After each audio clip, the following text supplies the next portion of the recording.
Welcome, everybody. It is April 1st, and it is time for the very first Mock Draft Monday of the year as we get closer and closer to your fantasy football draft. That's right. If you were coming in here looking for a mock draft like, hey, the Arizona Cardinals should take Kyler Murray, or the 49ers should take Joey Bosa's brother, you know what? That's not what we're going to do here. We're going to go into fantasy football, kind of get you set for the upcoming season. I know, listen, I'm a dork, and if you wanted to come in and talk what they call real football, that's super cool. You listen, you're not going to insult me. I can sit here and talk about that at great length and talk about Kyler Murray. I could do that, but go see Daniel Jeremiah, go see Bucky Brooks, go see that guy, because we're going to focus in on fantasy football right now and kind of take a look at how drafts will start unfolding as we get deeper into the summer. We're in spring now, but whatever. You know what I'm talking about. Here's the thing, though. A lot of this stuff is going to change over the next couple of weeks, but you know, there's been some interesting moves. Obviously, Antonio Brown is now a member of the Oakland Raiders. Le'Veon Bell is with the New York Jets. How is that going to affect your drafts coming up? Well, that's what we're here to do. We're here to talk about it and starting to get in and start to discuss some of the biggest issues we're going to be facing. Todd Gurley, what do we do about him? Like, that's another huge thing. So as we start this off, this is going to be round one of a 12-team PPR draft. I know that's very hyper-specific, but since we have some time to work, you know, it makes sense to kind of go into different variations. And we'll do these over the next couple of months, going through different various scenarios, and we'll do a real draft. It'll be all sorts of cool stuff. But without further ado, let's get into the first pick of the draft. And it should come as no surprise. And again, forgive the low budgetness. Do I work for $1 billion tech company? I do. Is it too big of an ask to get some kid to make some graphics? Because we should have some sort of fancy intro. We should have a nice little graphics package. We got none of that. It's me, my face. Although, you know what, because I go the extra mile for you, I've done some cutouts. And here's the first pick in the draft. It's Saquon Barkley. I know, this should come as no surprise. A lot of people will be taking Saquon Barkley for the first overall selection. 1,300 yards last year, 91 receptions. I don't believe that enough was made of 91 receptions. Probably a lot of that has to do with what Christian McCaffrey was able to do with the Carolina Panthers. But 91 receptions for Saquon Barkley last year was a pretty amazing accomplishment. So he's going to be the first pick off the draft. Now, a lot of people might be a little bit apprehensive because obviously, Odell Beckham Jr. is now a member of the Cleveland Browns. Does that mean that there's going to be a lot of stacked boxes facing Saquon Barkley? And there probably will be a little bit more attention, even though the team did add Golden Tate. And I'm not trying to tell you that Golden Tate is the same thing as Odell Beckham Jr. Like, it's not that interchangeable, I should say. It's like a low budget. It's a Kirkland brand. Like, it's still good, but it's not like a brand. Although I'll be honest with you, Kirkland's actually pretty, they make some pretty nice stuff. Now, do I understand why my protein bars and my underwear have the same name? I don't know. But that offense is still going to revolve around Saquon Barkley. There's going to be a lot of attempts. He carried the ball an awful lot last year. And of course, again, with the receptions, that's going to balance everything out. He literally is the best receiver on the Giants right now, so there is no doubt in my mind that he's going to live up to that top billing. And again, we still have some draft picks to work with the New York Giants. We don't know what they're going to do. And what happens if they draft Kyler Murray? I know it's a crazy out there sort of breakdown because I know a lot of people just anticipate him going to the Arizona Cardinals, but the Cardinals could move down, or the Giants could move up, or perhaps Kyler Murray could fall a couple of spots because there's really just two teams in front of them who need a quarterback. So there's still a lot going on. So at this moment, if we're doing a draft right now, I'm taking Saquon Barkley, and I'm not going to be mad about it. Now, number two is a guy I advocated for so much last year, and I was given so much heat. This is our high. Yeah, Alvin Kamara. I know. The graphics department, once again, amazing here. I couldn't even get somebody with the proper shorthand to come in and write that board. I had to do that all myself. I'm cutting these out on my own. But anyways, Alvin Kamara, without Mark Ingram this season, and it'll be interesting to see what kind of impact Latavius Murray has because he's really not the running back that Mark Ingram was. Mark Ingram was like a dynamic change of pace. And so now we have to see what type of role Alvin Kamara is going to have. Now, he is yet to rush for 1,000 yards in a season, I should say. He had, 880 last year, but he had 14 rushing touchdowns, 81 receptions, which again, 10 less than Saquon Barkley. But that's a number that might be able to increase a little bit because I do believe that he could become more involved in the pass. And even if he doesn't, they found the perfect mix for Alvin Kamara. I know a lot of people going into last year were throwing around the word regression. It's like I really regret that people were taught the word regression because everybody just loved to, you get into these meetings, and people just love to throw out buzzwords. And I think fantasy enthusiasts can do the same things like, hey, the new buzzword's regression. Yeah, he's going to regress. There's definitely going to be some regression. Regression. I'm so sick of that GD word. Do not believe that's going to be a problem with Alvin Kamara. The guy is just good at playing football. And you saw it, heading into last season, one of the things that stood out to me is that his pace and his production is sustainable because of the way that he plays the game. He's so hard to break down. He's so elusive, I should say.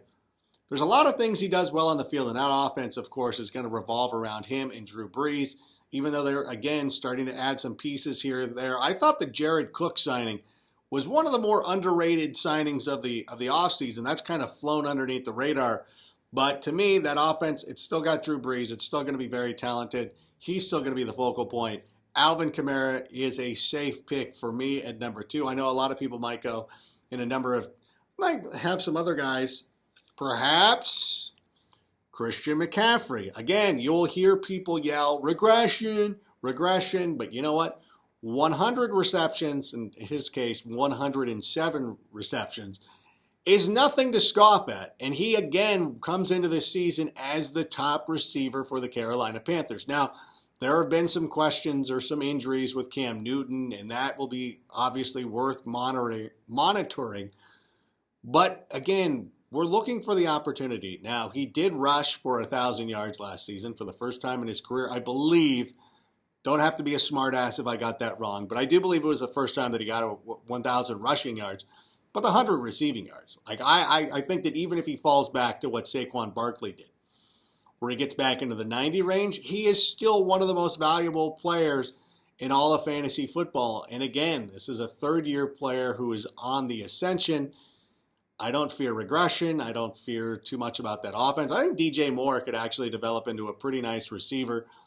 Cam Newton's going to have to rely on him a little bit more. I thought he was a better runner between the tackles than a lot of people were giving him credit for, especially when he came out of Stanford. I think a lot of people just thought of him as some sort of scat back, but the guy can definitely run with the football. He obviously can catch the football. To me, it is one of the safest picks. These top 3 picks, to me, are the safest in all of fantasy football with how much they catch the football. Which leaves number 4. I know a lot of you will probably be a little bit higher on him. Some of you might even want to go with Ezekiel Elliott as your number 1 overall option. And let me tell you, you're not wrong. Whenever you're drafting here in the top 5, whichever one of these running backs you want to pick, you're not making a wrong selection. There are just certain preferences that people have. You might like a certain type of music. You might you might not enjoy Blink 182. You would be wrong in that case. That's actually a bad example. You would be wrong in that case. But again, it really just comes down to your preference. Some people enjoy Coke, some people enjoy Pepsi. They're both basically the same. And don't get into the weeds about, because I'm a staunch Diet Pepsi person. But again, I understand. I'm not one of those guys. If you go to a restaurant and you're like, hey, I'll have a Diet Pepsi. We have Diet Coke. Whatever. Go get it. Similarly with a lot of these backs up at the top, if you give me a guy, if I don't get Saquon Barkley and I get Christian McCaffrey, I'm pretty good with that. Again, some people just want to go how you feel and who you want to root for. None of that stuff is wrong. And I think last year we saw out of Ezekiel Elliott, again, the receptions might be harder to duplicate, or you might, again, get up to those numbers. But remember, Ezekiel Elliott led the NFL last year with 304 attempts. He led the NFL in rushing, thankfully, because of all those attempts. He had 1,300 yards. Didn't get a lot of touchdowns, though. That is one of the most worrisome things to me. Touchdowns, though, are super volatile, so it's always tough to kind of predict who's going to get into the ends unless you're Julio Jones. No, I'm joking. Do not make that joke. But 4 rushing touchdowns last year, 6 rushing touchdowns last year for Ezekiel Elliott. He did have a lot of receptions, though, as well. He had 77 receptions. Again, that's a very solid number. That is not something to just idly look away. It's like, because everybody else is so good. It's like when you're watching a bunch of bands, and you're like, oh, there's a great headliner or whatever. You get overwhelmed if you're at the bottom of the card. And in this case, 77 receptions is great. It's not as much when you compare it, obviously, to McCaffrey, Barkley, Kamara. It starts coming down a little bit, but he still gives you enough in that aspect of the game, which is why he's a top 4 guy for me. Some people want to put him a little bit higher. I really believe that Amari Cooper helps out. We saw the numbers last year once Amari Cooper came to the team. That opened up things a lot for that Dallas offense, and I anticipate that doing again. So again, listen, I'm not going to sit here and talk you out of drafting Ezekiel Elliott. He's a very talented individual, and if you want to draft him, please, by all means, do what you got to do. I lost my number 5. Number 5 disappeared. This is how low budge we are. Did I lose number 5? Did it drop off? Somebody be walking across campus. All right, number 5. Let's go with, it's Le'Veon Bell. And I know a lot of people will frown on Le'Veon Bell, and they're upset with what happened last year with him holding out. Actually, that's not even a fair statement. He didn't hold out. He was offered a contract he did not want to sign, so he did not sign it. He did not hold out. He did not let down his teammates. There was nobody in that Pittsburgh locker room outside of Ben Roethlisberger, and Ben Roethlisberger, by the way, for him to question anybody is the most galling thing. Like, Ben Roethlisberger is the guy, and I don't know if you kids are young enough to remember Evites, but people will throw out Evites, and there's always the person who hits maybe. Because they want all their friends to beg them to come. Like, oh, come on, man, you got to come on. Come on, the party's not going to be the same without you. And you're like, all right.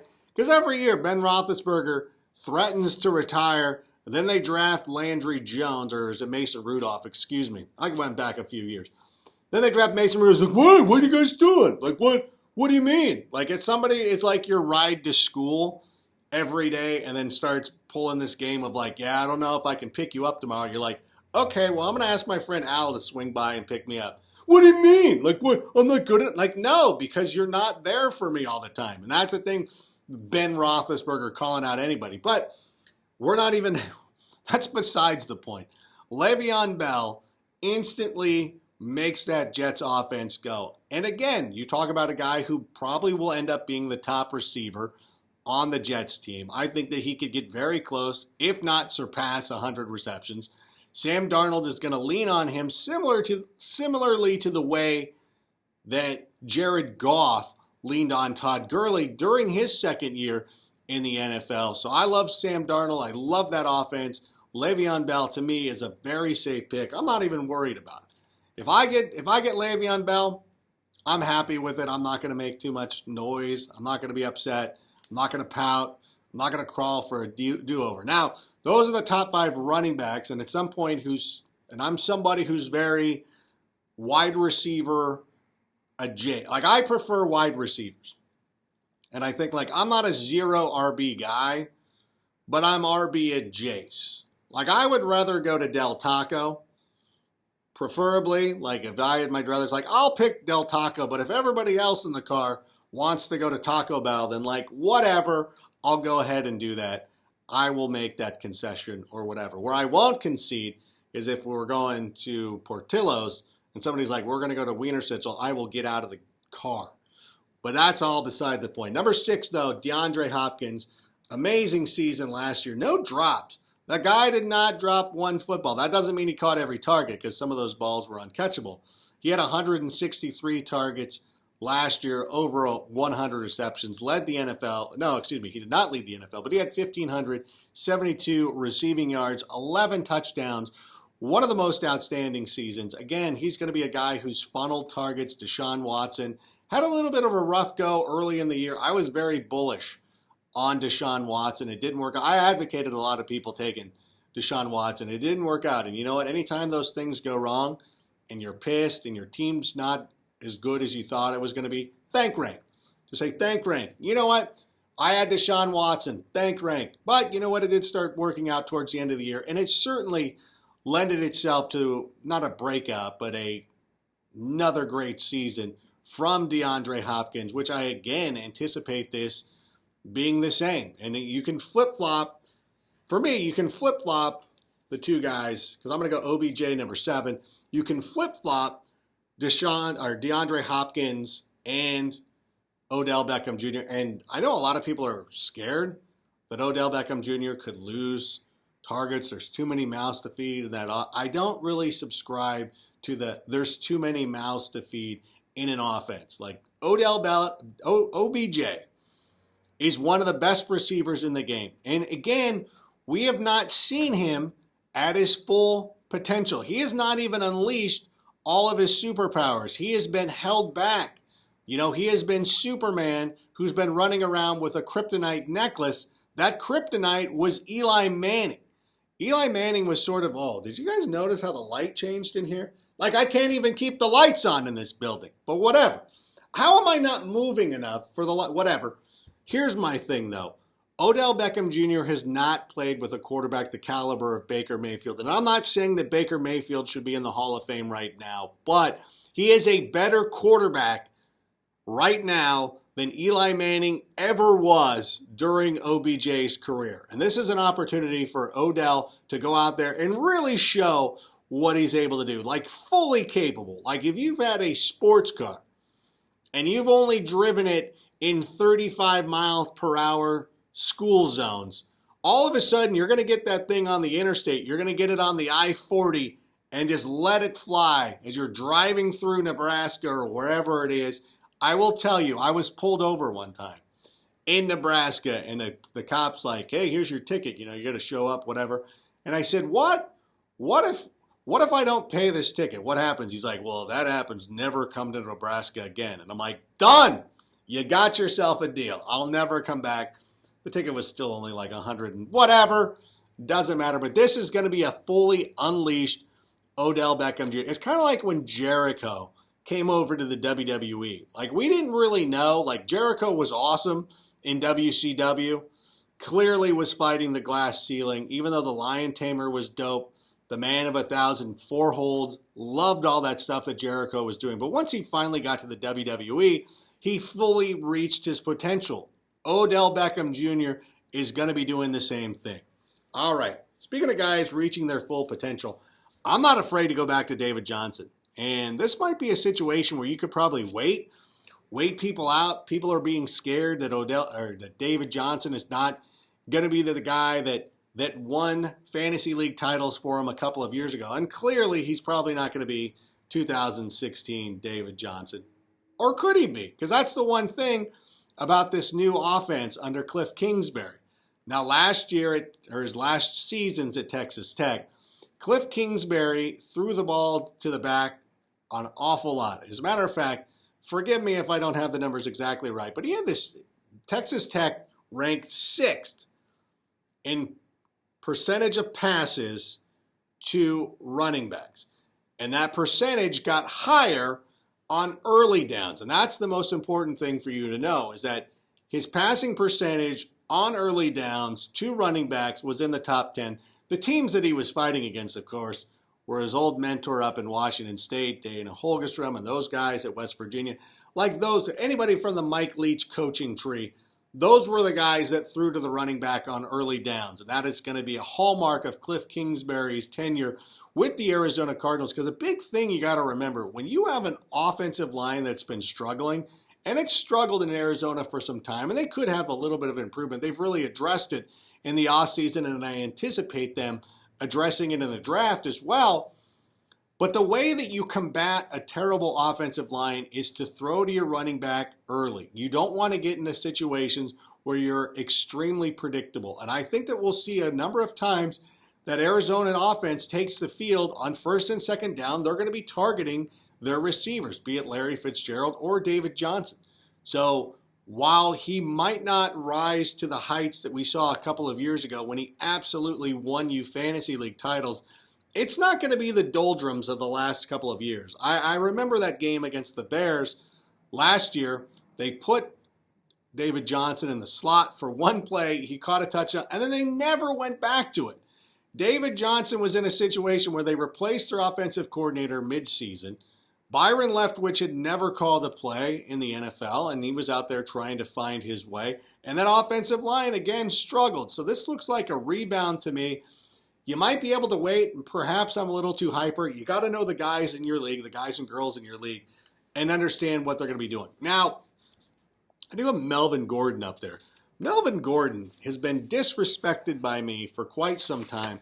I don't necessarily appreciate watching him on film and breaking it down. I sit there and I wonder all the time. I'm like, how is this guy putting up all of these fantasy points? It makes absolutely no sense to me. There's nothing about the film that just strikes me as like when you're watching Alvin Kamara, you get it.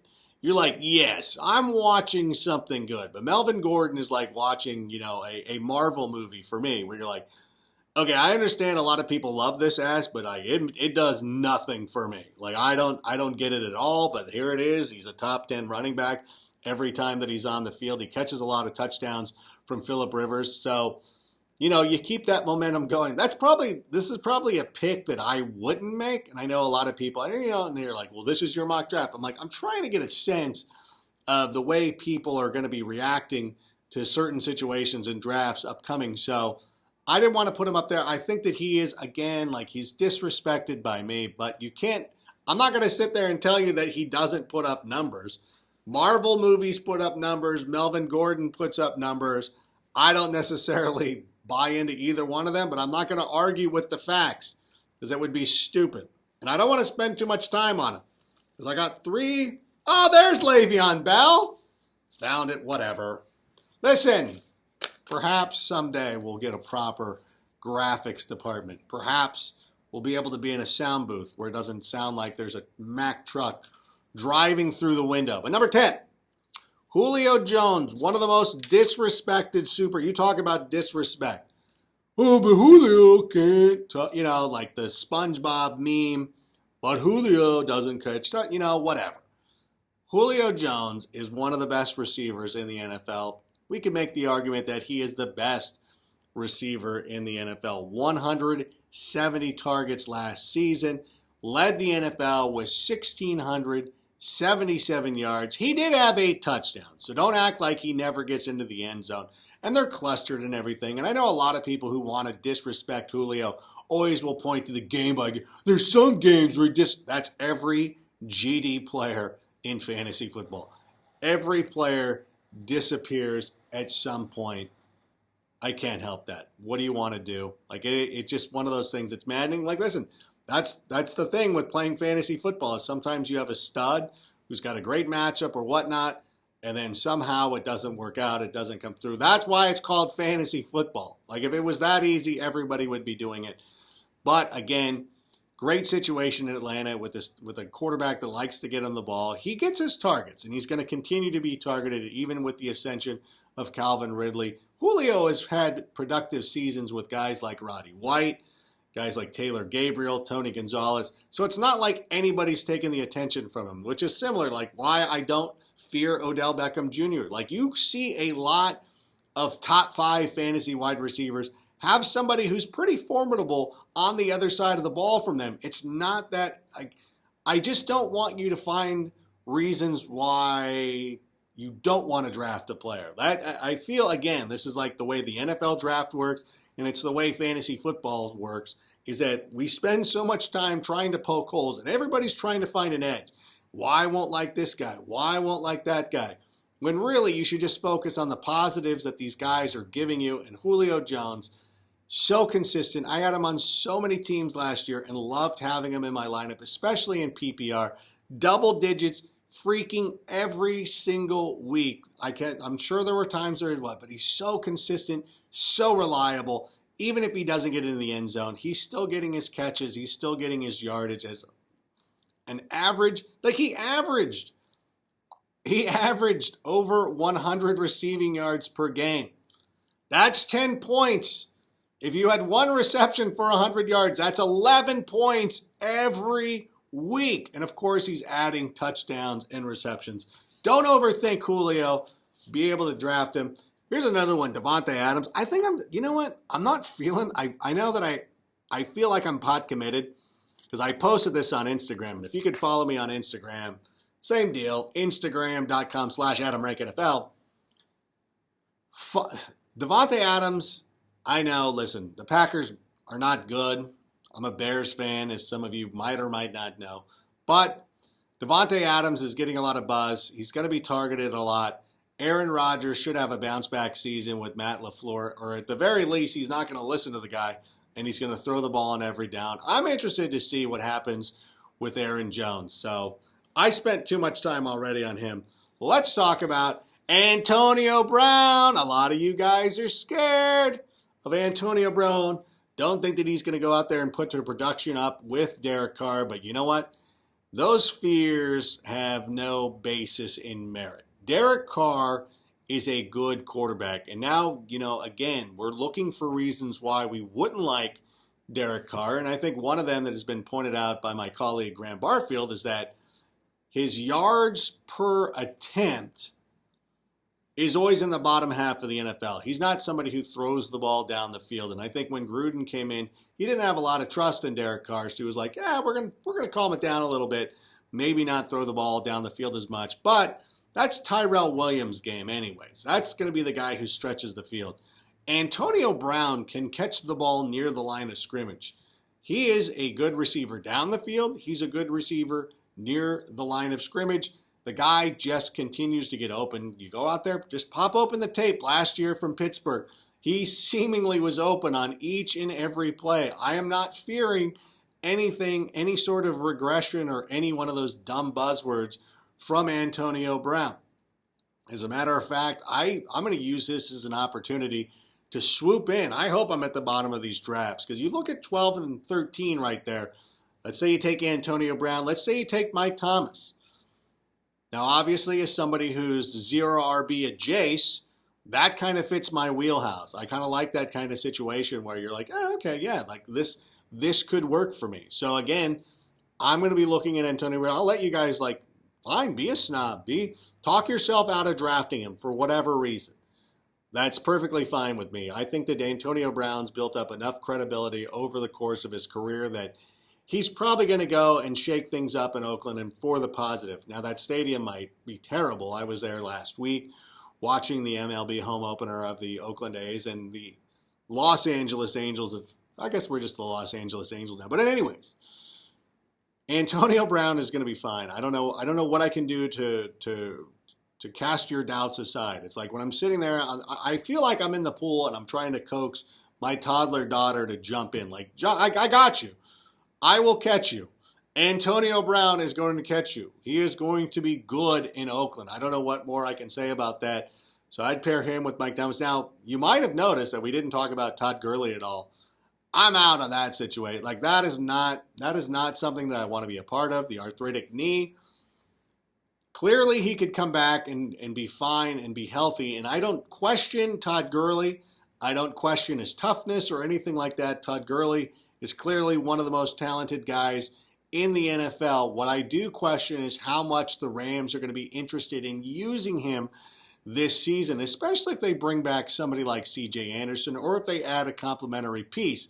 The Rams are playing for Super Bowl championships, not our fantasy football championships. And that is going to be a reason why they're probably not going to feed him the ball as much as we would like him to. And the usage that we see out of Todd Gurley will probably be more closely in line to what we saw at the end of the year when they were mixing in C.J. Anderson. And even before that, it was Malcolm Brown who was starting to get into the mix as well. So there's a lot of hesitation I have with going with Todd Gurley in the first round. Now, if we're sitting here in the second round, I think it would be nice if he dropped all the way. Now, as much as I love going wide receiver, if I'm sitting there with who was the fifth pick? Le'Veon Bell. If I got Le'Veon Bell and Todd Gurley would kind of be the riskiest duo. But if you were sitting there with Ezekiel Elliott and Todd Gurley, I think that would be a pretty nice situation. But in any event, Thank you guys and girls for checking out the very first Mock Draft Monday of the season. We will start rolling these out with some regularity moving forward.